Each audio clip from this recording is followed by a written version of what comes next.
Buenas tardes a todos y a todas. Damos inicio a la última sesión de estas jornadas de primavera que hemos organizado desde la cátedra Javier Muguerza, en paralelo y en combinación con los seminarios dedicados a los ensayos indisciplinados que fueron publicados por el grupo de investigación Repensar la Filosofía. Estamos en el punto en que Repensar la Filosofía lo comparte el grupo de investigación, obviamente, y es interés de la cátedra cultural promocionar, potenciar esa actividad por parte del grupo.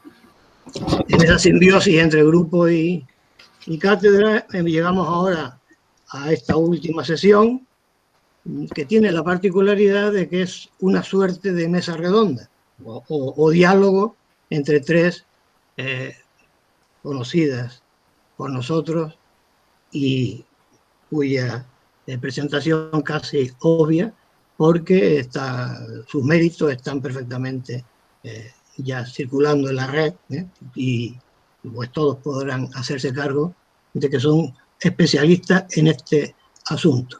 El asunto es ni más ni menos que una reflexión en tiempos de pandemia sobre lo que ellos han llamado nuevo imaginario emancipatorio. Tal como hemos acordado, Miriam Hernández hará una especie de coordinación del diálogo entre las tres, y bueno, al final habrá una intervención en forma de debate que ella explicará a continuación. Por mi parte, quiero decir dos cosas. Primero, un agradecimiento casi infinito a Mónica Cano, porque a pesar de las circunstancias familiares difíciles que está atravesando, pues está aquí con nosotros y va a intervenir en la sesión. Y luego también celebrar que por fin interviene entre nosotros pues Arantxa, después de mucho tiempo, muchos años, de manera que casi teníamos la sensación de que estaba en el exilio filosófico con respecto a la laguna. Ahora la tenemos aquí y por nosotros no quedará que sigamos intentando que tenga más presencia, presencial, cuando esto pueda ser presencial entre nosotros en el futuro. Y por mi parte nada más, le doy la palabra a Miriam, que es la que va a explicar cómo va a funcionar este diálogo. Muchas gracias, Vicente. Bueno, en primer lugar quiero dar las gracias a la cátedra por ofrecernos este espacio y este encuentro que llevamos haciendo durante algunos años, Mónica, Arantxa y yo, junto con Isabel Balsa, normalmente en la Universidad de Zaragoza, y bueno, tengo la suerte de compartir con ella al menos un octubre cada año nuestros avances de investigación sobre eso que tenemos en común, que es la filosofía feminista y el poshumanismo y los nuevos materialismos, ¿no? Entonces, me alegra muchísimo poder hacer algo así desde la Universidad de La Laguna, aunque sea de manera virtual. Así que gracias a la cátedra por darnos este espacio y sobre todo gracias a Mónica y Arantxa por estar hoy aquí. Bueno, como les ha dicho Vicente, la estructura del seminario va a ser la siguiente. Comenzará Arantxa con su exposición, luego continuará Mónica y yo hablaré en último lugar. Y una vez terminemos las tres presentaciones, daremos paso al turno de preguntas. El chat está a la disposición de ustedes, pueden ir haciendo las preguntas a medida que vamos hablando o al final de la presentación simplemente levantan sus manos virtuales y les damos la palabra. Dicho esto, le doy la palabra a Arantxa, recordando el título de su ponencia, que es Temporalidades alteradas, acontecimiento, interrupción y multiplicidad. Reflexiones a raíz de la pandemia. Arantxa, cuando quiera. Gracias. Quiero agradecer también la invitación a la sección de filosofía, al grupo de investigación Repensar la Filosofía y a la Cátedra Cultural Javier Muguerza. Yo, de hecho, no hace tanto que estuve por allá. En 2018 estuve coorganizando un seminario sobre la justicia con una invitada, Amandine Fulchiró, y en ese caso no intervine yo, pero sí que coorganizaba junto con María José Guerra este seminario que tuvo lugar ahí en el Salón de Actos de la antigua Facultad de Filosofía, ahora sección de Filosofía, por lo que sé. Muy agradecida de la invitación y por supuesto yo siempre estoy dispuesta a volver a La Laguna y en particular a la Facultad de Filosofía o la sección de Filosofía, donde me formé y siempre lo digo, allí donde voy. Pues empiezo. En realidad lo que voy a compartir aquí forma parte de algo abierto, de las reflexiones en las a las que me he dedicado tal vez en el último año. Algunas las he compartido con mis estudiantes y las he desarrollado a partir de las conversaciones con mis estudiantes de dos asignaturas en particular. Una es Problemas fundamentales de la filosofía contemporánea, tanto del curso pasado como de este. Aquí hay alguna estudiante y algún estudiante de esas asignaturas. Y también en la asignatura de Ontología del presente del cuatrimestre pasado. Además, las pude desarrollar con un poco más de detenimiento con el seminario que organizamos en diciembre, al que se refería antes Miriam, con Mónica Cano, Miriam Hernández e Isabel Balsa, que fue la tercera edición del seminario que titulamos Nuevos materialismos y poshumanismos, y que en este caso versó sobre, así lo llamamos, respirar en tiempo de coronavirus. Así que, bueno, todo esto surge de todas estas conversaciones y pensamientos. Yo, para reflexionar sobre los significados de la pandemia, voy a partir de dos afirmaciones, por decirlo así, o de dos casi constataciones para mí.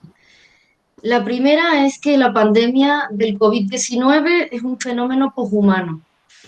Y la segunda es la multiplicidad de los tiempos, es decir, que no vivimos un único tiempo, sino que vivimos en varios tiempos. Con respecto a la primera, con respecto a la pandemia como fenómeno poshumano, creo que esto se puede caracterizar muy ampliamente, pero yo lo voy a resumir como simplemente un fenómeno que surge de la interrelación entre animales no humanos y humanos, naturaleza, tecnología y capitalismo global.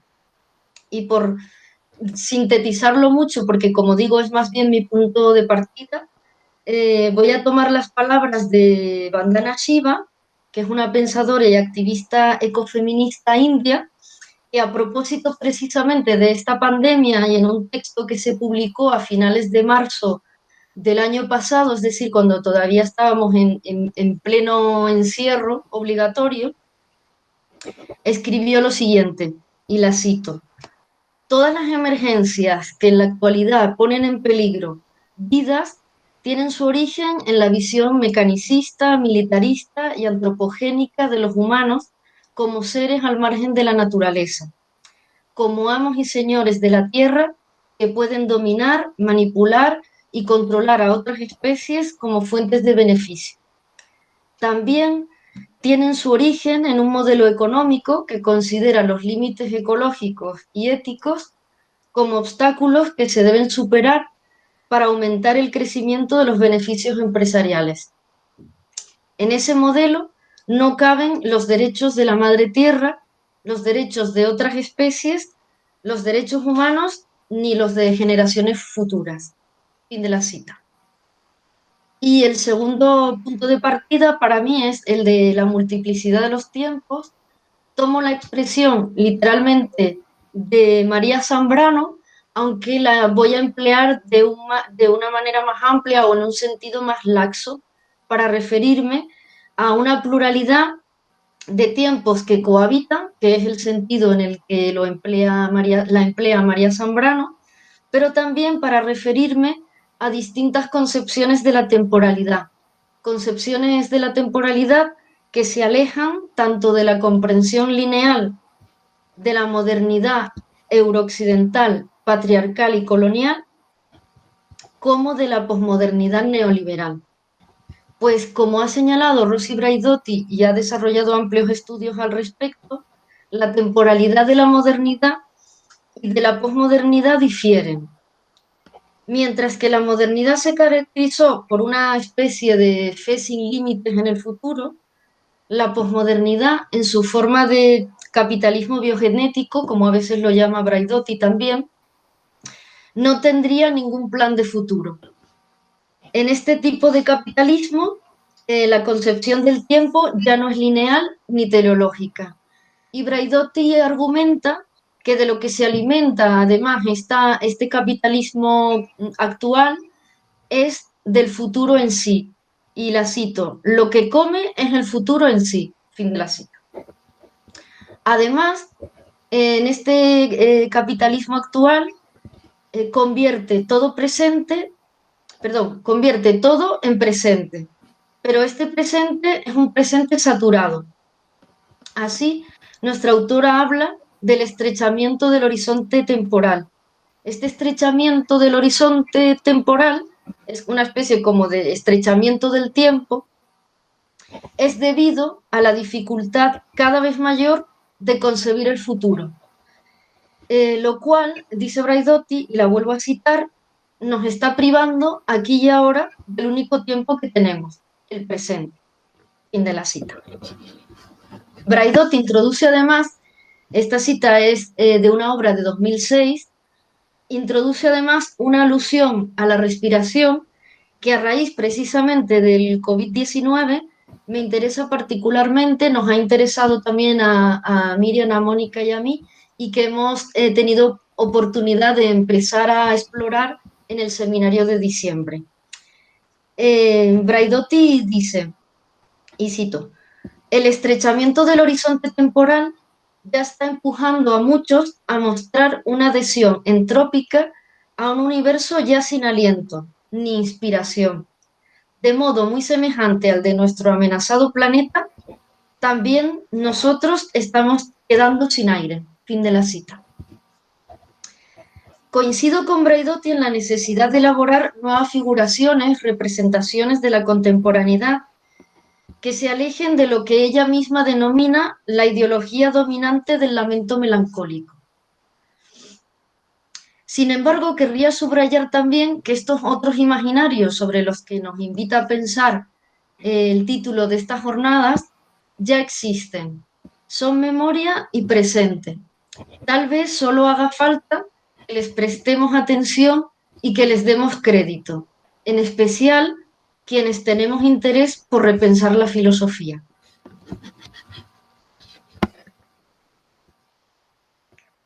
Las teorías feministas, antirracistas y poscoloniales no solo han discutido ampliamente la concepción lineal del tiempo, sino que han propuesto modos alternativos de pensar la temporalidad.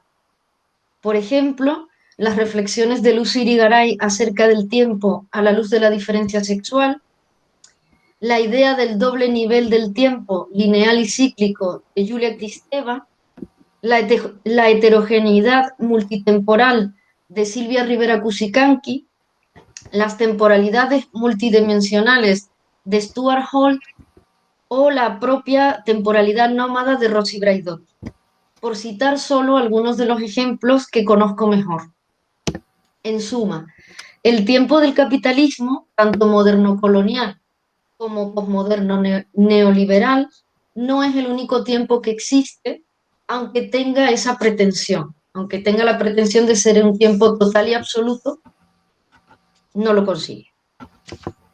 Con estas consideraciones en mente, me he preguntado por los efectos de la pandemia en nuestra vivencia de la temporalidad y por su cualidad temporal.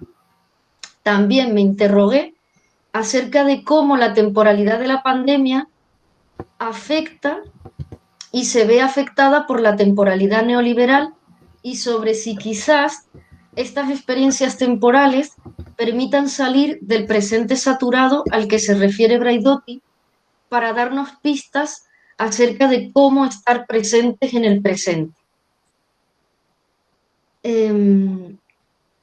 A esta última cuestión, la de cómo estar presentes en el presente, me llevó a pensar en ella la rapidez con la que los medios de comunicación empezaron a hablar del después de la pandemia. Yo pienso que todavía estamos en el durante, pero bueno, en una fecha tan temprana desde mi punto de vista como el 3 de mayo del año pasado, el suplemento Ideas del periódico El País dedicaba su número a este título, El futuro después del coronavirus. Y se preguntaba, ¿cómo será el mundo que nos espera a la salida de esta crisis? ¿Qué rumbo debemos tomar? Esta es el fin de la cita. Esta premura por el después, por el futuro, me pareció una suerte de huida hacia adelante. Me pareció un importante indicio de la dificultad de estar en el presente, de sentir y vivir el presente.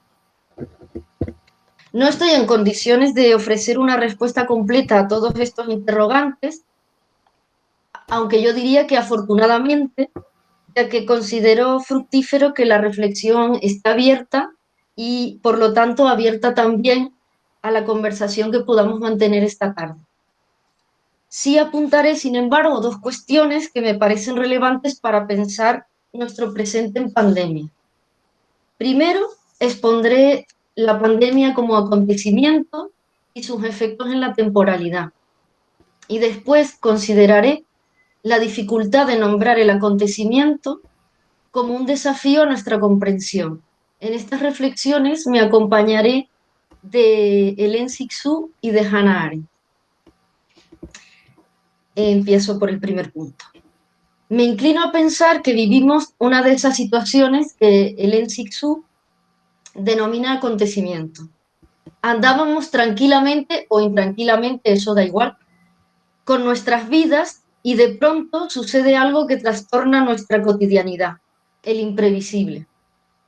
En Fotos de Raíces, un texto de Cixous, que en realidad es una larga entrevista con Cixous, sostiene que nos suceden millones de cosas todos los días, pero que somos nosotras y nosotros quienes no las recibimos. Y que ello se debe no a que no tengamos la lengua, sino a que no tenemos el cuerpo. Y la cito. Es que enseguida nos precipitamos hacia los clichés. No es porque no tengamos la lengua, es porque no tenemos el cuerpo. La lengua allí está, podemos hacer de ella lo que queremos, pero es nuestro cuerpo. Inmediatamente estamos arreglados, ya vestidos.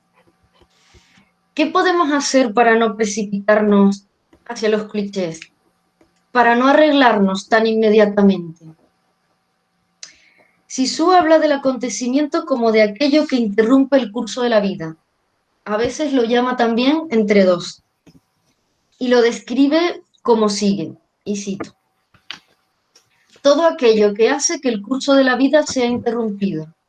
En ese momento nos encontramos en una situación para la que no estamos en absoluto preparados. Los seres humanos están preparados para lo cotidiano, con sus ritos, con su clausura, sus comodidades, su mobiliario. Cuando llega un acontecimiento que nos expulsa de nosotros mismos, no sabemos vivir. Pero hace falta.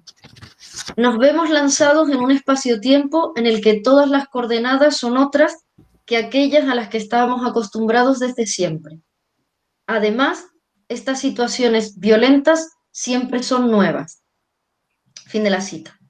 Un duelo, una enfermedad grave, una guerra provocan entre dos, pero también, como indica la autora, ocurren en situaciones menos agudas. Me parece que la pandemia del COVID-19 es un acontecimiento en estos precisos sentidos descritos por Cixous. Como acontecimiento, el COVID nos revela la incertidumbre que nos constituye en todo momento de nuestras vidas, pero que conjuramos o intentamos conjurar en nuestra cotidianidad. Cixous también describe el acontecimiento en términos de interrupción. Todo aquello que hace que el curso de la vida sea interrumpido. Tal interrupción es un fruto de un vuelco, de un giro, dice ella. Y la cito. Ha habido un giro de la suerte. No veías nada. De golpe, como revelado por un giro, ves. El giro es difícil de creer, pero todos los giros tienen en común la ligereza de la ocasión. Fin de la cita. En un artículo que circuló en Internet a principios de abril pasado, también durante el periodo de encierro obligatorio, con el título Lo imposible sucedió, la escritora y periodista estadounidense Rebecca Solnit nos recordaba la etimología de la palabra catástrofe, que viene de una raíz que significa vuelco repentino. Y continúa Solnit. Hemos llegado a una encrucijada, hemos emergido de lo que asumíamos que era la normalidad y las cosas se han dado la vuelta de repente. Fin de la cita. Justo lo que Sisu llama acontecimiento. El acontecimiento como interrupción trastorna la temporalidad. Este tiempo interrumpido, que también algunas autoras y autores han llamado tiempo suspendido o tiempo entre paréntesis, es también un tiempo detenido, jugando con la doble acepción del término. Interrumpir o parar una acción o movimiento, así como pararse a considerar algo. En el primer sentido, en el sentido de un tiempo parado, en el que, como ha dicho Rebecca Solnit, las cosas que se suponía que eran imparables se detuvieron, y en el sentido de un tiempo en el que es posible pararse o demorarse. Por ejemplo, demorarse en el mirar, empleando la expresión de Ángela Lorena Fuster, acuñada para otra ocasión. Esta acepción nos invita además a pensar en la atención. ¿A qué prestamos atención y cómo? Jugando con la etimología de la palabra alteración, podríamos decir que la temporalidad del acontecimiento es una temporalidad alterada. Por ejemplo, Sisu en otro texto habla del acontecimiento como de algo que, y cito, de pronto el tiempo se rompe, fin de la cita. Y también ayer se ha vuelto vertiginosamente alejado, fin de la cita. Alter provoca el giro e introduce en nuestra experiencia esa sensación de alteración, en palabras de Sisu, de otra especie que somos, fin de la cita. Ahora pienso en esto otro que incorpora lo otro en nosotros y nosotras, alterándonos. Es un otro bien chiquito, microscópico, que quienes se dedican a la ciencia nos han enseñado a llamar virus, concretamente coronavirus 19 por el año, me imagino que es. Helo aquí, el derrame ínfimo, como lo llama Sisu, terriblemente pequeño de un elemento imponderable. Sisu señala que este es el elemento común a todas las tragedias. Un derrame ínfimo, un elemento pequeño y a la vez imponderable. Un aleteo, tal vez de murciélago, un estornudo humano, un roce de manos, unas gotitas de saliva que flotan en el aire y, cito a Sisu, todo salta como una mina, incluidos los tiempos. Fin de la cita. Esta temporalidad alterada, generada por el acontecimiento, actúa psicosomáticamente. De repente, cito nuevamente a Sisu, todo da un vuelco en sentido contrario. El imprevisto mismo, y como ocurre con todos los imprevistos famosos que han cambiado el espíritu de la historia, al principio no te los crees. Por ejemplo, el 11 de septiembre o el incendio del castillo de Versalles. Y sin embargo, los hechos están ahí. Del castillo nuestro, de las torres nuestras, no quedan más que cenizas. La creencia se retrasa con respecto al hecho. Una sensación de pesadilla se introduce en la realidad y dilata su carne temporal. Nos duele la cabeza. ¿Quién lo habría creído? Esta imagen de dilata la carne temporal me parece increíble. En su lenguaje más bien poco poético, diferentes asociaciones profesionales médicas han apuntado a tales vivencias: sensación de irrealidad, dolor de cabeza, problemas de concentración, insomnio, son los síntomas del confinamiento y de la nueva normalidad, ese oxímoron en el que vivimos. Segundo momento. Entrevistado en abril pasado a propósito de la pandemia del coronavirus, el filósofo camerunés Achille Mbembe afirmaba: es difícil dar un nombre a lo que está sucediendo en el mundo. Pienso que la dificultad para encontrar palabras para nombrar lo que está sucediendo nos indica la novedad de la situación que vivimos, cualidad con la que tanto Sisu como Arendt califican el acontecimiento. Esta dificultad apunta a las dificultades de comprensión, por emplear la expresión de Hannah Arendt, o a la inapropiabilidad del acontecimiento a la que se refiere Sisu. Además, también me parece significativo que es algo que ocurrió también con el 11 de septiembre, que de hecho el nombre con el que se le conoce es 11 de septiembre, la fecha, ¿no? No hay otro nombre para ese acontecimiento sino la fecha, o en todo caso los atentados del 11 de septiembre. Parece que con la pandemia ocurre lo mismo, puesto que el nombre que le damos es el nombre del virus. ¿Cómo evitar, parafraseando a Arendt, sumergir, y la cito, en un revoltijo de familiaridades y plausibilidades todo lo que no es familiar y necesita ser comprendido? Fin de la cita. A este respecto, la propia Arendt describe el movimiento de la comprensión como sigue, y la cito: por expresarlo de manera esquemática, siempre que nos confrontamos con alguna novedad temible, nuestro primer impulso es reconocerla en una reacción ciega y descontrolada, la cual es lo suficientemente fuerte como para acuñar una nueva palabra. Nuestro segundo impulso parece ser recuperar el control, negando que viéramos nada nuevo en absoluto y pretendiendo que ya tenemos conocimiento de algo similar. Solo un tercer impulso puede devolvernos a lo que vimos y supimos en un comienzo. Es aquí donde empieza el esfuerzo hacia una verdadera comprensión. Fin de la cita. El segundo impulso del que habla Arendt nos conduciría a la apropiación, a la reducción de lo nuevo a lo ya conocido.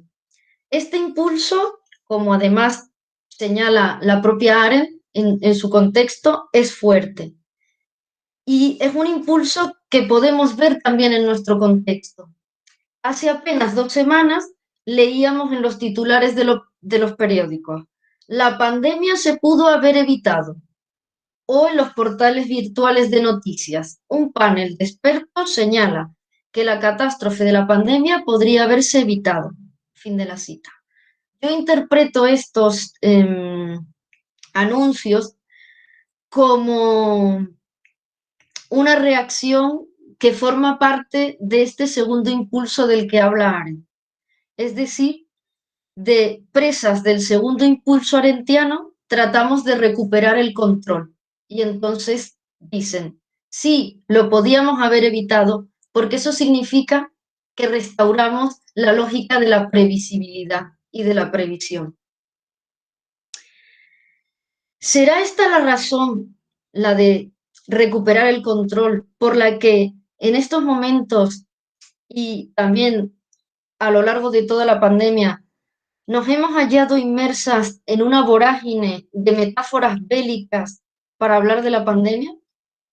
¿Será el deseo de control, junto con una cierta falta de imaginación, lo que nos devuelve una y otra vez al imaginario bélico? Así lo sugiere Achille Mbembe cuando atribuye la dificultad de nombrar a lo que está ocurriendo a la incertidumbre, o yo diría más bien a un tipo de respuesta ante la incertidumbre, y lo cito: no es solo un virus, dice Mbembe, no saber lo que está por venir es lo que hace que los estados de todo el mundo reanuden las viejas terminologías utilizadas en las guerras. Fin de la cita. Como ha señalado, entre otras, la filósofa italiana Delfina Luciardi, también se ha producido una sustitución del lenguaje de la cura, de la curación y del cuidado por el lenguaje bélico.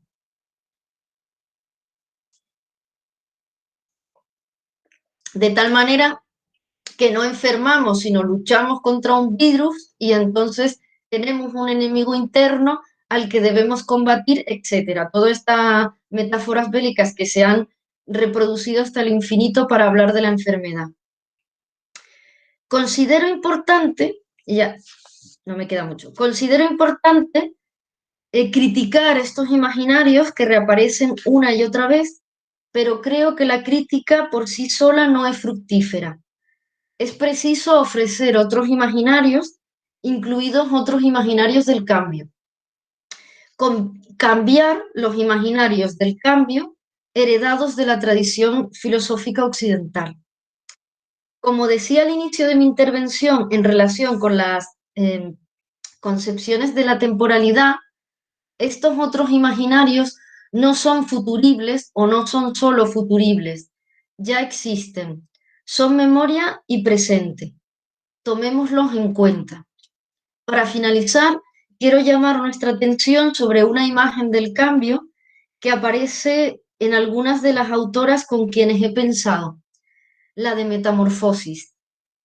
En la propia Braidotti, quien titula su libro de 2002, Metamorfosis, en Rebecca Solnit, en este artículo que circuló mucho, como digo, durante el mes de abril pasado, cuando reflexiona acerca de la pandemia, establece una analogía entre el momento presente y la oruga que entra en la crisálida, y también las encontramos, esta imagen, en las pensadoras italianas de la diferencia sexual, a las que no había mencionado hasta el momento, pero que tenían que salir en algún momento, y es este, pero que nutren mi manera de entender y practicar el pensamiento y la política. En un artículo publicado en 2013, con lo que quiero señalar que es anterior a la pandemia, es decir, que estos cambios del imaginario del cambio se vienen produciendo desde hace tiempo, la filósofa italiana Anna Maria Piusi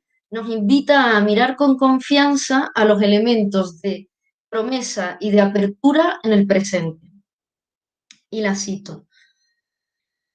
Con la confianza que viene del repensar nuestro imaginario sobre el cambio social, no como un cambio revolucionario y excepcional a la manera masculina, sino como metamorfosis, una transformación desde el interior extendida y radical como puede ser el paso de oruga a mariposa. Las metamorfosis no son lineales y requieren tiempos largos, pero se nutren de pasos o pasajes repentinos y de conflictos fecundos. Fin de la cita. Para pensar en otras claves, para actuar otros imaginarios, el trabajo con las imágenes y las palabras me parece fundamental. Y para terminar con una cita de Sisu, somos nosotras y nosotros quienes tenemos que encontrar la lengua que profetiza nuestra época. Gracias. Muchas gracias, Arantxa. Bueno, le doy la palabra ahora a Mónica, recordando el título de su presentación, que es Respiración Vulnerable, Reflexiones Ecosóficas sobre un mundo irrespirable. Cuando quieras, Mónica. Hola, buenas tardes. Muchas gracias a todas y a todos por acudir aquí a esta especie de mesa redonda casi en familia. Hay mucha gente que no conozco aún, pero ya montaremos algo en la laguna para que podamos vernos las caras. Y luego tengo también a mucha gente querida aquí alrededor, así que esto es un placer dar charlas así da gusto, la verdad. Y muchísimas gracias a la cátedra por la invitación, al grupo Repensar la Filosofía, a la sección de Filosofía por el apoyo para este evento que organizamos a veces estas charlas, Arantxa, Miriam y yo, con Isabel, que es otra de nuestras sospechosas habituales, Isabel Balza, con las que compartimos estos pensamientos sobre poshumanismos y nuevos materialismos. Así que un placer que nos hayáis invitado para escucharnos con nuestras reflexiones. Mi intervención van a ser una serie de reflexiones en torno al aire que falta. Cuando escribí esto por primera vez, que luego lo he ido repensando y reescribiendo un par de veces, llamé a esta intervención "Me falta el aire". La primera parte, en lugar de reflexión, en lugar de respiración vulnerable, lo llamé "Me falta el aire". Entonces va un poco en esta línea del aire que falta y de cuáles son las condiciones que a veces hacen que nos falte el aire, ¿no? Entonces, bueno, vienen estas reflexiones obviamente por la situación de pandemia mundial en la que aún nos ubicamos y creo importante además ubicar la pandemia en el contexto global, en la condición poshumana, como ya ha mencionado Arantxa anteriormente, y en el antropoceno. Luego entraré también en esta cuestión. Y estas reflexiones, pues bueno, a mí se me han ido ocurriendo obviamente por esta pandemia, que es un evento traumático colectivo, por mi propia experiencia con la ansiedad, que hace que me falte el aire bastantes veces, incluso a veces bastantes veces al día, por la situación política actual a nivel global. La frase "no puedo respirar" es una frase tristemente reconocible por todas, pronunciada por George Floyd cuando estaba siendo asesinado por la policía estadounidense. Y todas estas cuestiones me hicieron pensar sobre la pregunta por la respirabilidad de la vida. No me inventé yo la pregunta, es una pregunta que se hace Athina Athanasiou, haciéndose eco de la pregunta butleriana por las condiciones que hacen que una vida sea vivible. Athina Athanasiou escribe un texto en un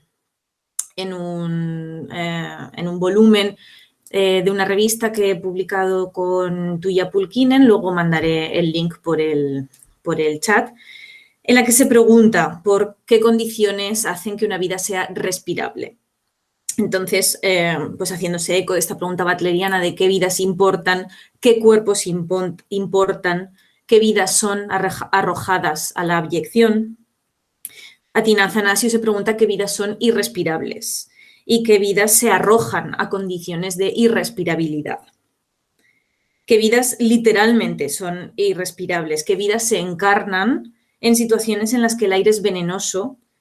¿Qué vidas trabajan en condiciones en las que entran en contacto con sustancias que hacen que sus pulmones colapsen? ¿Qué vidas viven en pánico constante y sienten que se ahogan? Por lo tanto, la respirabilidad me resulta una categoría interesante para pensar y cuáles son las vidas, qué condiciones se tienen que dar para que una vida sea respirable. Este tipo de preguntas conectan con la cuestión de nuestra vulnerabilidad constitutiva y también con la distribución diferencial de esta vulnerabilidad, como hay vidas que se hacen más vulnerables que otras, que se colocan en una situación de precariedad mayor que otras. Todas necesitamos respirar, pero algunas respiramos mejor que otras. Y a algunas respirar les sale solo porque tienen acceso a infraestructuras que hacen su vida respirable, mientras que para otras el respirar es un esfuerzo que en ocasiones es difícil mantener. Cuando me pongo a pensar en este mundo irrespirable, me pongo ecosófica. La ecosofía es un concepto de Félix Guattari, que es un portmanteau de ecología filosófica, una filosofía de la ecología y el equilibrio. Guattari piensa la ecosofía en 3 niveles que están interconectados, 3 ecologías interconectadas: la ecología social, la ecología mental y la ecología medioambiental. da cuenta de la complejidad de las interrelaciones e intraacciones de lo humano, lo físico, lo social, lo mental, con lo planetario, que también es lo humano, con lo animal, que también es lo humano, y con el medio ambiente, que también es antrópico, como vamos a ver. Pensar en los asuntos humanos es pensar más allá de lo humano, o pensar lo humano de una manera porosa, como luego introduciendo esa noción de porosidad en la que luego ahondará Miriam. Y toda esta cuestión de la ecosofía yo me lo llevo a mis reflexiones sobre la vulnerabilidad y hablaré aquí sobre una vulnerabilidad social, una vulnerabilidad medioambiental y una vulnerabilidad mental, llevado o centrándome en la cuestión de la respirabilidad de la vida. Con respecto a la vulnerabilidad social, centrándome en la respirabilidad, el respirar tiene una dimensión corporal y a la vez colectiva que no se pueden separar. Se puede analizar el respirar como una función primaria de nuestro cuerpo, pero también responde a ciertas condiciones sociales que se tienen que dar para que esta función primaria de nuestro cuerpo pueda realizarse en ciertas, en su plenitud o a veces en los mínimos, a niveles mínimos. Hay un texto que resulta muy interesante para reflexionar sobre esta vulnerabilidad corporal y esta dimensión corporal de la respirabilidad y del respirar, que es la tesis doctoral de Magdalena Gorska, Breathing Matters, luego voy a mandar el link también. Breathing Matters es un título interesante, se hace eco de Bodies That Matter, de Judith Butler, y tiene en cuenta el doble significado del verbo matter en inglés. El respirar se materializa y a la vez el respirar importa. Matter significa estas dos cosas, materializarse e importar. Y luego además breathing matters significa asuntos respiratorios, con lo cual la verdad que eligió un título bastante majo que recoge muchas cosas ya con dos palabras. Y es una tesis muy interesante que aúna nuevos materialismos, Judith Butler, interseccionalidad, la vulnerabilidad, reflexiones sobre la ansiedad, la clase social. Es bastante interesante. Y ella ahí ya habla de la respirabilidad, de la política de luchar por tener vidas respirables y la lucha por seguir respirando. Ella habla aquí de la invisibilidad del respirar. Parece que como es invisible es un asunto menor, pero sostiene nuestras vidas al mismo tiempo. Es algo que nos mantiene vivas. El respirar importa y se materializa. Y es posible en ciertas condiciones físicas, propias y ajenas, psicológicas, medioambientales, socioeconómicas, etc. El respirar forma parte de lo político. Y sobre todo los asuntos respiratorios son relevantes en las actuales normas sociales y relaciones de poder sofocantes. La precariedad hace que muchas vidas sean irrespirables. Aquí de nuevo la pregunta por qué cuerpos pueden respirar. ¿Qué cuerpos se ven abocados a asfixiarse por falta de infraestructuras y condiciones de vida decentes? Desde los nuevos materialismos parece pertinente atender al respirar en relación con su comunalidad corpomaterial.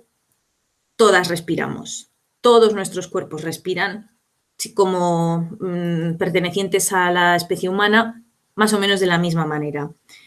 Y el respirar sostiene nuestras vidas. Los seres vivos humanos, los seres humanos vivos, siempre respiramos y no hay una vida humana sin respirar. Nuestro cuerpo necesita este respirar para mantenerse vivo. También es un acto que es interesante porque difumina las fronteras entre el adentro y el afuera de nuestro cuerpo. Es un constante metabolismo del cuerpo en movimiento a través de los pulmones. El oxígeno fluye por las venas, por los órganos, por las células. Habla, en este sentido, de nuestra porosidad como cuerpos. El aire entra y no entra solo. Entran partículas, entran microbios, entran virus, entra polen y algunos de esos elementos pasan en realidad a formar parte de nuestra corporalidad para siempre o modifican nuestro cuerpo para siempre. Cuando expulsamos aire, expulsamos también microbios, virus que entran en otros cuerpos, que se colocan en superficies que otras personas tocan. Judith Butler, con respecto al coronavirus, escribió un texto precioso, de estas veces en las que la Butler lo borda con la escritura, que se llama Trazas humanas en las superficies del mundo. Y en este texto habla de las superficies que tocamos y que compartimos, y también del aire que compartimos al respirar. Este mundo en común, ahora con el coronavirus, es un mundo peligroso. Hace que el respirar sea riesgoso, el respirar en común sea riesgoso. Y esto es así porque somos vulnerables, porque somos seres porosos. Butler habla mucho del riesgo en sus textos sobre vulnerabilidad. Somos seres expuestos al otro y esta exposición es imprevisible.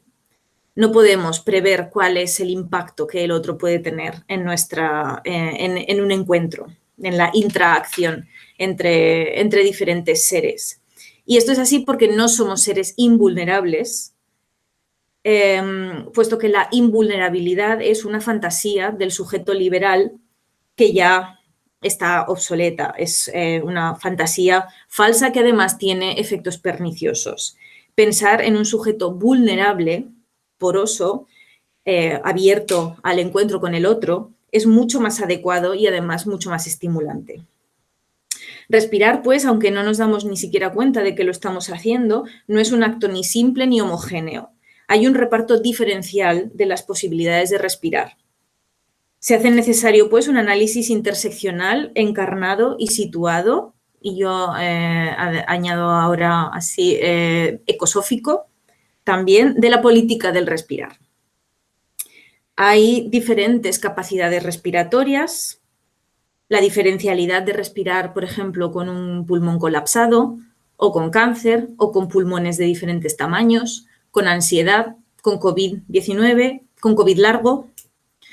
Es algo que puede mejorar o empeorar en ciertas condiciones materiales, internas o externas al propio cuerpo.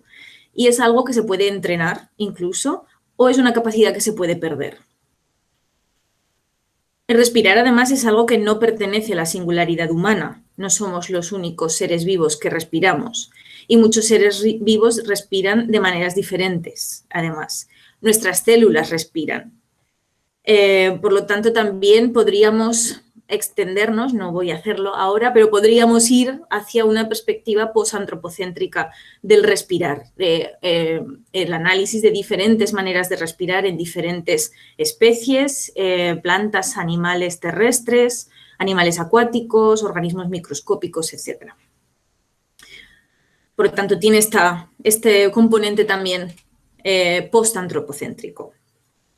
Con respecto a la vulnerabilidad medioambiental, este sería como el segundo momento de la ecosofía, he reflexionado un poco en el respirar en el antropoceno. El antropoceno es un concepto que se ha introducido para aludir a la era en la que estamos y el nombre indica que anthropos, el ser humano, se ha convertido en una fuerza geofísica que afecta a seres humanos y no humanos a nivel planetario. Tras la Segunda Guerra Mundial se dio lo que se ha llamado la gran aceleración en el impacto de las actividades de origen antrópico que tienen efectos a nivel planetario. Y estas acciones humanas han pasado a tener una magnitud equivalente a aquellas que habían dado origen a grandes cambios en la composición geológica y biológica del planeta antes del Holoceno. Las actividades de origen antrópico seguirán teniendo efecto, fuerza geológica durante milenios, después de que hayamos desaparecido de este planeta, al menos como individuos. Sin embargo, se han señalado también las limitaciones de este concepto de antropoceno, considerado demasiado generalista, demasiado aséptico. Se ha propuesto el concepto de capitaloceno para hacer hincapié en que es el sistema capitalista el que ha generado esta gran aceleración que ha supuesto el impacto geológico o la promoción de las actividades humanas a fuerza geológica. Bueno, luego se han propuesto muchos otros conceptos parecidos: antropoceno, capitaloceno, plantacioceno, plasticoceno. Hay muchos cenos, pero eso sería una charla entera, hablar de todos los cenos. Pero bueno, solo para introducir el debate de que las acciones antrópicas ya son una fuerza geológica, los términos antropoceno, capitaloceno nos pueden ya servir. Hay un autor que se llama Tobias Menli, que conceptualiza el término, acuña el término el aire del antropoceno y considera que se puede caracterizar en parte por el crecimiento de los niveles de gases de efecto invernadero a una velocidad fuera de sincronía con otros sistemas terrestres. El aire del antropoceno son también bolsas e intercambios de materia atmosférica en espacios locales y cotidianos que se pueden analizar de manera micropolítica. Achille Mbembe, por ejemplo, está también muy interesado en la cuestión del aire como asunto político. El aire, el sol, como asunto político también, como las fuerzas geológicas y meteorológicas pueden también leerse en clave política porque tienen efectos diferenciales en la población. Menli considera que en el antropoceno las condiciones de respirabilidad se han visto mermadas para la población mundial, pero por supuesto con una diferencia de clase, lugar de procedencia, etc. Gran parte sobre el debate sobre el impacto mundial del cambio climático se discute a menudo por la cantidad de concentración de CO2 en la atmósfera. Pero además de la atmósfera y la contaminación de las aguas, la geología también se ha convertido en una perspectiva central para la comprensión de este cambio que se ha dado a nivel planetario. Y esto se relaciona con un reconocimiento de la Tierra como un todo, la retroalimentación entrelazada de varios sistemas que están entrelazados e interconectados de manera fundamental y que en ocasiones se estudian de formas totalmente independientes, cuando en realidad las interacciones entre esos sistemas son fundamentales para entender algo sobre las condiciones de vida, de respirabilidad de la humanidad, y no solo de la humanidad en este planeta. Sobre esta cuestión del respirar en el antropoceno hay dos textos, bueno, tres textos que me resultan muy interesantes. El primero es la tesis de Magdalena Gorska, otra vez. En la tesis, Gorska desarrolla lo que llama una política medioambiental del aire contaminado, como parte de su preocupación interseccional por la justicia. Le hace entrevistas a varias personas, por ejemplo a Ana, una trabajadora sexual por teléfono que utiliza la respiración como manera de comunicarse y como práctica de trabajo, o Marek, un exminero de una mina de carbón en Checoslovaquia. El caso de Marek me resulta especialmente interesante con esto que estamos hablando, porque a Marek le falta el aire. Las condiciones de respirabilidad de Marek se han visto mermadas, atacadas y puestas en peligro por su trabajo en las minas. Marek se vio expuesto a aire polvoriento durante años, que le hacían toser y escupir flema negra todos los días, y su experiencia fue tremendamente dura y no fue diagnosticado oficialmente con lo que se llaman pulmones polvorientos, pero su calidad de vida se ha visto totalmente mermada. Y él comenta que además él se siente privilegiado porque tenía estudios y pudo cambiar rápidamente de posición, y solo estuvo 2 años en el lugar más polvoriento de la vida. Por lo tanto, tener estudios tiene un impacto en las condiciones de trabajo que vas a tener y en las posibilidades de respirabilidad y en los efectos que eso puede tener a largo plazo en tu cuerpo y en tu calidad de vida. El respirar de Marek, por lo tanto, para Gorka es una cuestión naturocultural que se inserta en ciertas relaciones de poder. La desigual exposición a aire contaminado que existe entre grupos privilegiados y no privilegiados es un factor a tener en cuenta cuando analizamos las enfermedades contemporáneas. Por ejemplo, la COVID.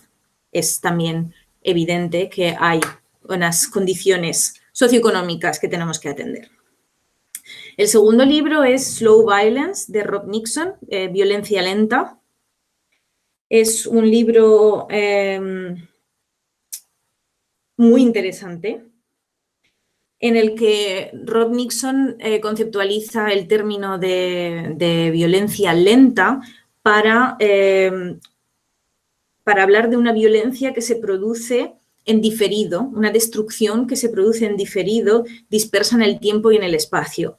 Normalmente, y él comenta que especialmente a partir del 11S, se tiene una visión espectacular y espectacularizada de la violencia, como un gran atentado, un gran colapso, una explosión enorme.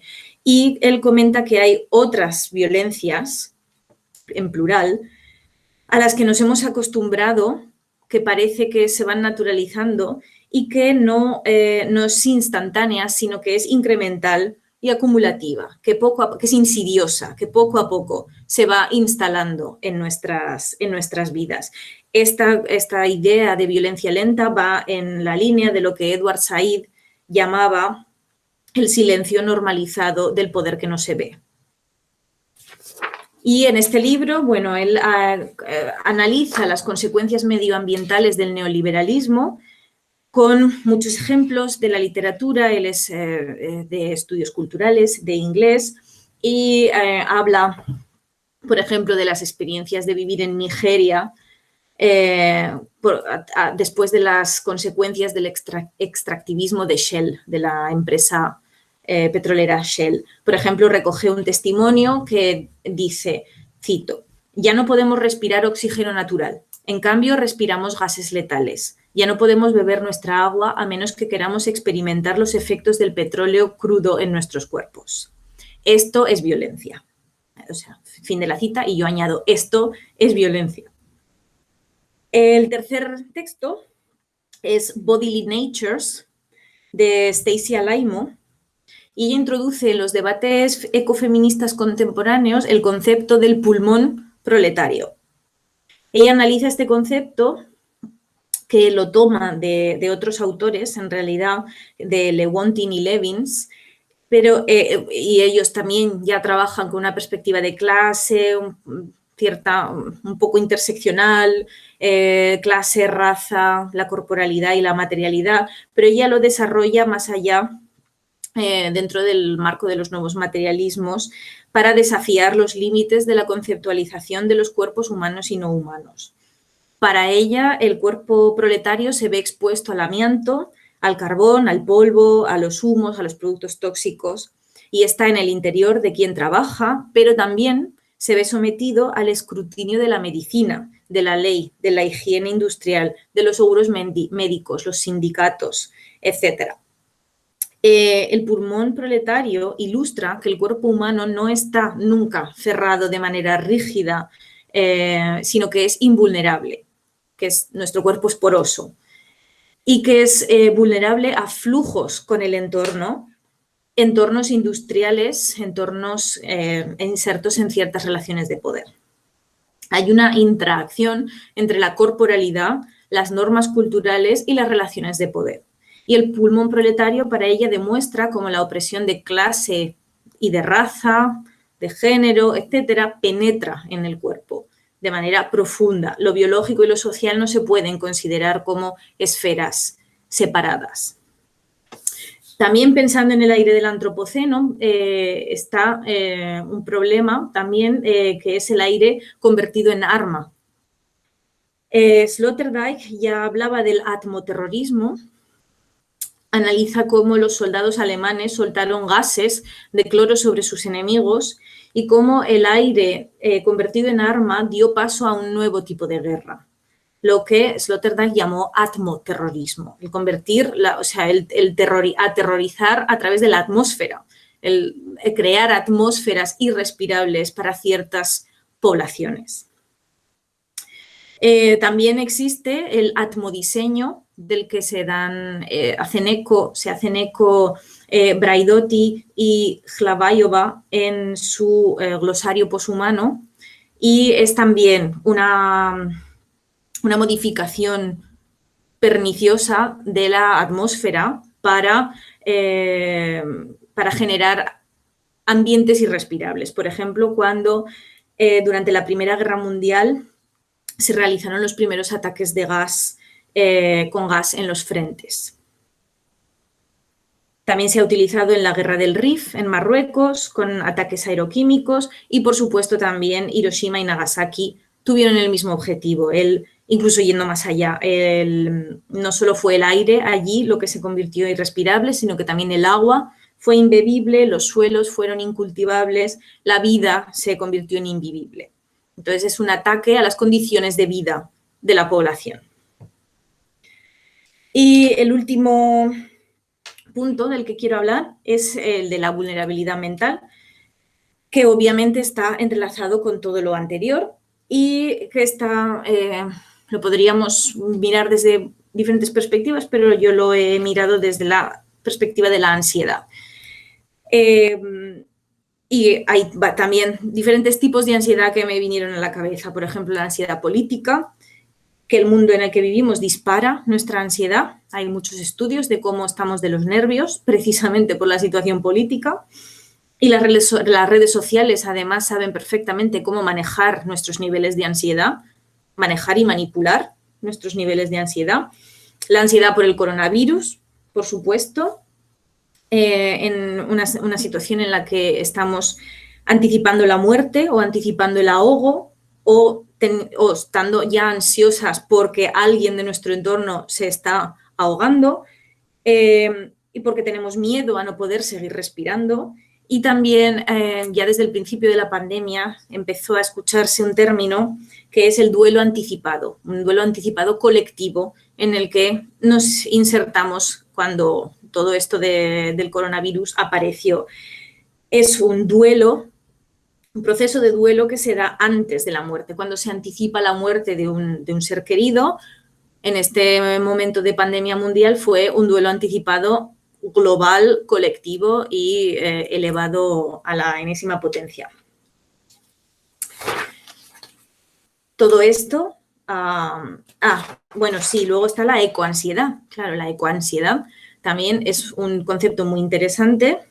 No me voy a meter mucho en analizarlo ahora, pero se refiere también al miedo, a la ansiedad que produce la anticipación también de los daños, bueno, y no tanto anticipación, porque ya muchos daños medioambientales ya los tenemos, ya somos testigos de ello. Y los desastres ecológicos y los cambios, los daños medioambientales que el cambio climático y el antropoceno está produciendo. Entonces, esta ansiedad también se basa en gran medida en la anticipación y el duelo, o sea, un duelo anticipado y pasado también de la pérdida de ecosistemas que sostienen nuestra vida también. Entonces, bueno, con respecto a la ansiedad, quedarse sin respiración da mucho miedo y la falta de aliento es una respuesta fisiológica al miedo que estamos viviendo por diferentes razones personales y colectivas. En ocasiones esta ansiedad es crónica y hay una vida entera allí en respiración superficial o en hiperventilación o en respiración en pánico. Este es el caso de Katie Strom, pasaré también el link a su artículo, una académica posthumanista que acaba de publicar un artículo autoetnográfico sobre su experiencia con la ansiedad. Ella explica que en verano del 2018 experimentó lo que ella llama una implosión mente-cuerpo que la dejó fuera de servicio durante aproximadamente 12 meses. Ella es una académica poshumana, neomaterialista, fan de la rizomática de Deleuze y Guattari, de Spinoza, fan de Rossi Braidotti, es profesora universitaria, habla de estas cosas, o sea, la teoría la tiene totalmente entendida, pero cuando tuvo su experiencia con la ansiedad se dio cuenta de que no estaba incorporando, encarnando todo el sistema teórico que ella tenía. A mí esto me parece bastante curioso y bastante interesante. La ansiedad le enseñó a ella que ella misma seguía atascada en un modelo racional humanista, en el que intentaba controlar, ser dueña de sí misma, controlar su respiración, controlar sus pensamientos desbocados, controlar su arritmia, controlar su respiración, cuando eran cosas que no se iban a solucionar a través del control, pero esta idea de ser dueña de una misma, de que la mente puede dominar el cuerpo, etc. Entonces ella intentó darle la vuelta a este colapso, esta implosión mente-cuerpo, y empezó a intentar hacer prácticas a través del cuerpo para tener una respuesta encarnada a la ansiedad, que se alejase a la respuesta del sujeto liberal autónomo, libre, autoconsciente, que intenta dominar y controlar. Entonces ella volvió al Spinoza básico para intentar encarnar e incorporar que hay pensamientos en el cuerpo y que hay sentimientos en la mente y que están interconectados, enredados, etc. Bueno, ella explica ahí en el artículo, está en inglés, pero es muy interesante ver cómo ella a través del cuerpo intenta reconciliarse con este ciclo mente-cuerpo. Y ya para terminar, ya prometo, esto ya es lo último, quiero terminar con Achille Mbembe, que es, como ha dicho Arantxa, un teórico camerunés que a mí me encanta. Y creo que esto es pertinente para enlazar con lo que decía Arantxa sobre el cambio de los imaginarios del cambio. Achille Mbembe últimamente está reflexionando en lo que él llama los futuros de la vida, en plural, los futuros de la vida, y trata de conceptualizar la vida de una manera diferente, tanto a nivel micro como macro. Y se está fijando bastante en teorías de la respiración diferentes, que enlazan con teorías diferentes del cuerpo, con teorías diferentes de la comunidad, de los cuidados, y se inspira en antropologías amerindias y africanas precoloniales. Considera que nuestro planeta está tan roto que tenemos que buscar una solución gigantesca para igualar la herida. Considera que se necesita un cambio de paradigma absoluto que pasa por recuperar y valorar estas prácticas amerindias y africanas precoloniales, sobre todo teorías de la vida y teorías y prácticas del respirar. En un texto que se llama El derecho universal a respirar, considera que debemos responder aquí y ahora por nuestra vida en la Tierra con otros, incluyendo los virus, y que tenemos que responder aquí y ahora por este destino compartido que tenemos. En estas circunstancias, si llega un momento post-COVID, no puede llegar a expensas de otros, a expensas de siempre los mismos, arrojados a la abyección. Debe de ser un día después de la pandemia, feliz y sostenible para todos los habitantes de la Tierra, sin distinción de especie, raza, sexo, ciudadanía, religión o cualquier otro marcador diferenciador. En otras palabras, él dice que un día después vendrá, pero solo con una ruptura gigante. Una ruptura gigante en nuestro imaginario colectivo. Voy a leer unas palabras suyas porque me parece que él lo dice mucho mejor que yo, por supuesto. Dice, si tiene que haber guerra, no puede ser tanto contra un virus específico como contra todo lo que condena a la mayoría de la humanidad a un cese prematuro de la respiración. Todo lo que ataca fundamentalmente a las vías respiratorias. Todo lo que, en el largo reinado del capitalismo, ha constreñido a segmentos enteros de la población mundial, a razas enteras, a una respiración difícil y jadeante y a una vida de opresión. Superar esta constricción significaría que concebimos la respiración más allá de su aspecto puramente biológico y, en cambio, como aquello que tenemos en común, aquello que por definición escapa a todo cálculo, con lo que quiero decir el derecho universal a la respiración. Y termino con otras palabras suyas, que no se me ocurre mejor manera de terminar. Debemos reclamar los pulmones de nuestro mundo para construir un nuevo mundo. La humanidad y la biosfera son una sola cosa. Sola la humanidad no tiene futuro. ¿Somos capaces de redescubrir que cada una de nosotras pertenece a la misma especie, que tenemos un vínculo indivisible con toda la vida? Tal vez esa sea la pregunta, la última, antes de dar nuestro último suspiro. Muchas gracias. Muchas gracias, Mónica. Bueno, siempre es un placer hablar después de escucharla porque la hago con una alegría tremenda y un orgullo inmenso de saber que forman parte de mi tesis junto a María José. Así que gracias. Gracias por sus presentaciones.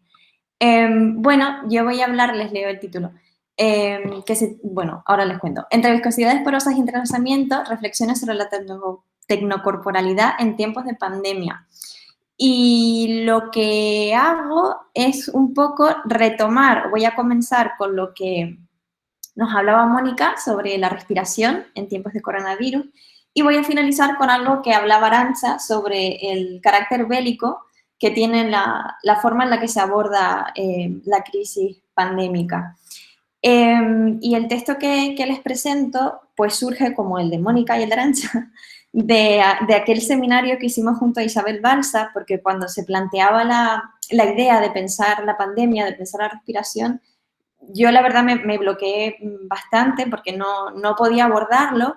Leía, ¿no?, Sopa de Wuhan, que saben que es este texto en el que distintos filósofos y filósofas, ¿no?, han reflexionado acerca de la pandemia, y me quedaba sin comentarios, sin ideas, pero sí que me pasaba que leía el periódico, veía las noticias y esos, ¿no?, personajes conceptuales que todos tenemos pululando aparecían, ¿no? Me venían a la mente conceptos, textos que había leído, entonces volvía, ¿no? Textos, por ejemplo, ahora les voy a hablar de uno de ellos, que hablaban pues del huracán Katrina en los Estados Unidos y a partir de ahí se crearon conceptos como el de viscosidad porosa, del que voy a hablar, y en última instancia, ¿no?, todo un conjunto de conceptos en los que había trabajado y en los que estaba trabajando aparecían. Entonces, como yo no era capaz de hacer una sopa de Wuhan, lo que le presenté a ellos en su momento fue un collage de esos conceptos, de esas ideas que venían a mi mente cuando leía las noticias y cuando vivía, ¿no?, ese encierro que vivimos todos, ¿no?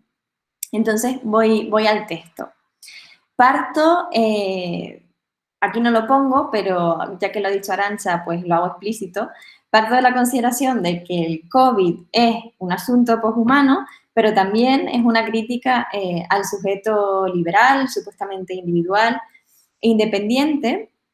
La pandemia ha sacado a la luz desigualdades globales, desigualdades existentes en el mundo prepandémico, pero que ahora se hacen visibles a través de y gracias a la porosidad de nuestra carne. Y ahora voy a seguir con lo que nos contaba Mónica, porque un cuerpo que podríamos denominar sano no podría respirar sin el conjunto de organismos acuáticos que denominamos fitoplancton y que son los responsables de la presencia de hasta el 50% del oxígeno en la atmósfera. Ahora bien, si algo ocurre en nuestro cuerpo y nuestra respiración se ve mermada, necesitaremos de un animal humano, en este caso, que nos ayude con lo que denominamos respiración asistida. O, en el peor de los casos, necesitaremos de una máquina para efectuar una respiración mecánica que nos permita continuar respirando, continuar con vida. Y esto es algo que hemos podido ver muy a menudo en los últimos meses. En nuestros tecnocuerpos, ¿no?, en una cama llenas de tubos, de respiradores, han formado parte de nuestro día a día. Nuestros tecnocuerpos han hecho terriblemente visibles. Y en todo esto, creo que murmura aquel devenir tierra, devenir animal y devenir máquina del que Braidotti, siguiendo a Deleuze, nos viene hablando desde hace décadas. Pero también creo que la noción de enredamiento de Karen Barad, que sugiere, ¿no?, que estar enredado no es estar entrelazado, es decir, entrelazado con otro como lo encuentro entre dos entidades separadas, sino como la imposibilidad de una existencia independiente. Creo que todo esto está contenido en esta imagen de la que les hablo. Esta reflexión sobre cómo nuestra respiración no es nuestra, sino de muchos, ¿no? Del fitoplancton, de la máquina, del humano. Sobre cómo nuestra respiración excede los límites de nuestra piel, sobre cómo nuestros cuerpos no son tan solo nuestros, implica acercarnos a esta idea de Karen Barat sobre las agencias enredadas, sobre la interacción, que pretende mostrar que la materia emerge precisamente enredada en un continuo proceso de materialización. Barat, como física y filósofa, utiliza un término que me ha venido mucho a la mente en este tiempo, y es el de entrelazamiento cuántico.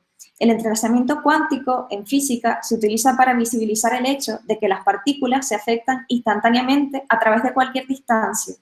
Es decir, que las partículas entrelazadas pueden mantenerse conectadas incluso si estuvieran en dos lados opuestos del universo. Si traemos esto, ¿no?, a nuestra realidad, creo que si algo nos ha dejado ver el virus es la insospechada potencialidad de estos entrelazamientos. Cuando nos pensamos, creo que dentro de esta perspectiva poshumanista y materialista, hablamos de criaturas encarnadas, enredadas con y en el mundo dinámico y material que nos atraviesa. Y esto nos acerca a otro concepto muy relevante dentro de los nuevos materialismos, que es la transcorporalidad, de una autora que ya Mónica ha citado, que es Stacy Alaimo. La transcorporalidad cuestiona el sujeto del individualismo humanista occidental, que se sabe trascendente, incorpóreo y distanciado del mundo que supuestamente estudia. Ese sujeto transcorpóreo se genera a través de y se enreda con sistemas, procesos, acontecimientos de carácter biológico, tecnológico, sociales, políticos, ¿no? Y además lo hace a diferentes escalas. Y creo que en la pandemia estos enredos se han hecho evidentes, porque hablamos, como decía Arantxa, de murciélagos, de respiradores, de mascarillas, de toques de queda, de cierres de fronteras, de aumento de precariedad y de desigualdades. Todas esas categorías que forman parte de la transcorporalidad se hacen visibles. Entonces, como el sujeto transversal de Braidotti, el trans de la transcorporalidad insiste en múltiples cruces, tránsitos y transformaciones. De este modo, los cuerpos de la transcorporalidad se reconfiguran como sitios permeables y como sitios porosos en un estado de relación constante que nos permiten superar el olvido de la agencia de la naturaleza para precisamente combatir los efectos devastadores que ese olvido de la agencia de la naturaleza ha generado. Repensar nuestra interacción y nuestros enredos para un actuar ético y político que nos proteja. Eso es lo que nos ofrece la transcorporalidad, o al menos como yo la leo. Siendo que este nos del que hablo, que nos proteja, es un nos siempre posthumano, es decir, nosotros en este sentido no es y nunca tuvo que haber sido un nosotros meramente humano. Ser conscientes de cómo nuestra respiración nos conecta con un conjunto de otredades siempre simpoiéticas, ¿no?, siguiendo a Haraway, que pueden bien hacer posible nuestra vida o bien acabar con ella, ¿no? Esto pasa por conocer nuestra localización y por generar un proceso de desterritorialización respecto a nuestras percepciones antropocéntricas y liberales. Aquí resuena, creo, aquellos que nos proponía desde la biología Lynn Margulis de la intimidad entre desconocidos. Como explica Donna Haraway al hablar de la microbiota humana, ¿no?, que nos compone y la microbiota que somos, no podemos olvidar que, aquí la cito, me convierto en un ser humano adulto en compañía de esos pequeños comensales. Se trata de desarrollar un proceso activo, ontológico, epistemológico, ético y político que esté basado en esa terrápolis de Haraway, donde el conjunto de especies forman parte de ese proceso de devenir con un mundo en el que la naturaleza, la cultura, los objetos, los sujetos, no preexisten sus enredos mundanos. Siguiendo Deleuze, Haraway insiste en que se trataría de entender que devenir es siempre un orden distinto al de filiación. Devenir, y aquí la cito, tiene que ver con la alianza. La relación de alianza, tal como la explica Manuel de Landa, frente a la de filiación, es la que se constituye, por ejemplo, entre los insectos y las plantas. Esto es, sus relaciones son necesarias, pero contingentemente obligatorias. Y todo esto me lleva quizás al primer concepto que me vino a la cabeza durante la pandemia y que nos ofrece Nancy Tuana, y es el de viscosidad porosa. Y para ello voy a empezar con una cita de la autora que dice así: la danza de la agencia entre agentes humanos y no humanos también sucede a un nivel más íntimo. Los límites de nuestra carne y la carne del mundo en el que estamos son porosos, mientras que esta porosidad es lo que nos permite prosperar al respirar el oxígeno que necesitamos para sobrevivir y metabolizar los nutrientes de los que emerge nuestra carne. Esta porosidad a menudo no discrimina lo que puede matarnos. Fin de cita. La noción de viscosidad porosa que desarrolla Nancy Tuana es a partir de la catástrofe del huracán Katrina en los Estados Unidos y también a partir de unos estudios que se hacen en ese momento, que se publican en ese momento acerca del PVC. Curiosamente, insisto, esta ha sido una de las nociones a las que más he recurrido en esta catástrofe sanitaria pandémica. Las raíces teóricas de Tuana, para que se sitúen, no voy a entrar en ellas, son la metafísica de procesos de Whitehead y las prácticas semiótico-materiales de Haraway.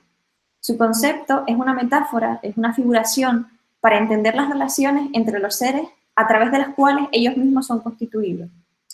Rechazando el constructivismo social por estar contaminado con un quiasmo entre naturaleza y cultura, es decir, formando parte de lo que Latour denominaría la gran división, Tuana quiere reconocer con este concepto la agencia de la materialidad y la porosidad de las entidades.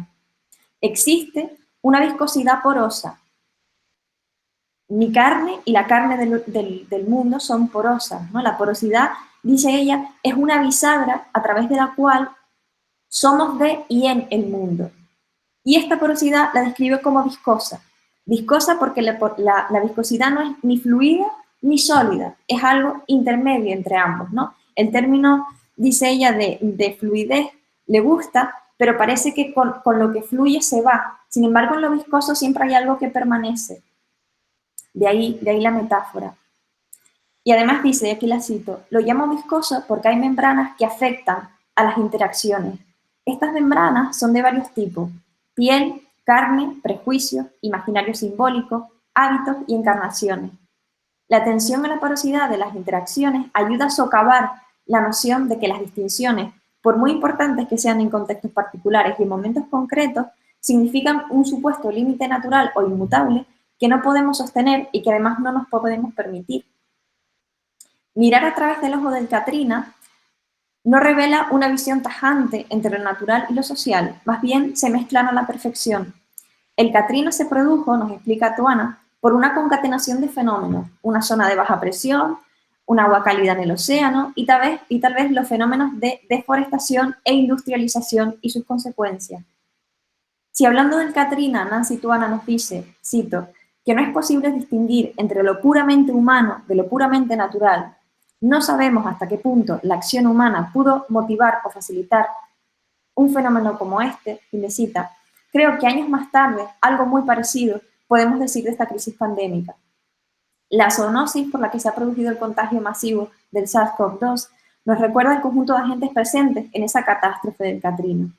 Si intentamos responder a las preguntas acerca del origen y la propagación del virus, probablemente debemos volver a la viscosidad porosa de las corporalidades que desarrolla Nancy Tuana cuando habla tanto del Katrina como del plástico que se transforma el cuerpo en los estudios sobre PVC.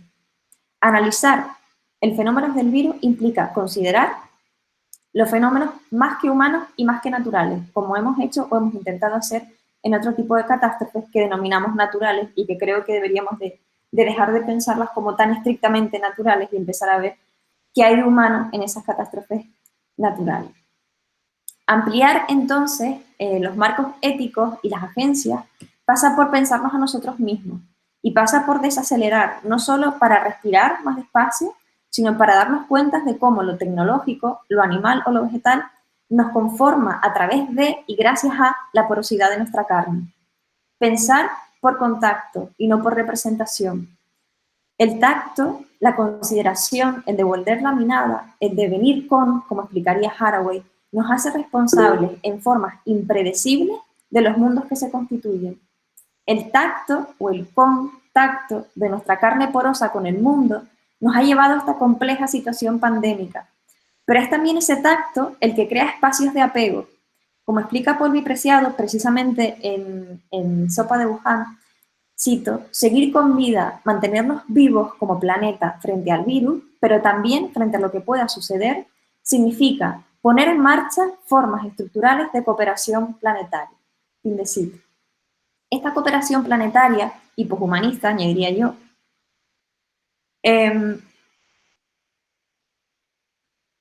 así como la conciencia de un imaginario colectivo, entendido con Glissant, vendría a ser una intuición sobre cómo nos relacionamos con el mundo, una intuición sobre cómo vemos el mundo. Son horizontes posibles, pero también futuros de acción.